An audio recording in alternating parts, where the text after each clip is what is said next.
তো hello guys, আপনারা দেখতে পাচ্ছেন যে অ্যাকোয়ারিয়ামের ভিতরে বিভিন্ন প্রজাতির মাছ। যারা অ্যাকোয়ারিয়ামের ভিতরে মাছ পুষতে চান আপনারা নিতে পারেন। কত সুন্দর বিভিন্ন প্রজাতির মাছ রয়েছে, দেখতে খুবই সুন্দর।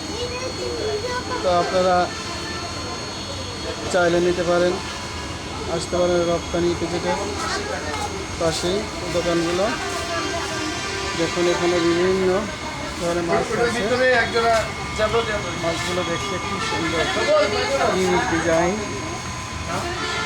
কাতলা কত সুন্দরভাবে মাছগুলো তৈরি করেছে, যা না দেখলেই আমরা বিশ্বাস করতে পারি না। দেখুন আপনাদের এক এক করে দেখাচ্ছি বিভিন্ন প্রজাতির মাছ, আপনারা দেখতে থাকুন। যদি ভিডিওটি ভালো লাগে অবশ্যই আপনারা লাইক করেন, শেয়ার করবেন, সাবস্ক্রাইব করেন পরবর্তী ভিডিও পাওয়ার জন্য। আরও সুন্দর সুন্দর ভিডিও আপনাদেরকে দেওয়ার জন্য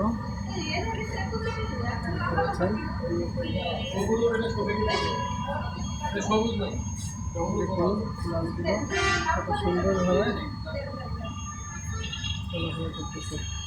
এটা কী মাছ জানি না। তো এই মাছের প্রাইস হচ্ছে 4000 টাকা। মাছগুলো দেখতে খুবই সুন্দর। একটি মাছের দাম যদি 4000 টাকা হয়, এই মাছটা দেখতে কত সুন্দর লাগছে। এই 4000 টাকা নেয়, খুব সুন্দর।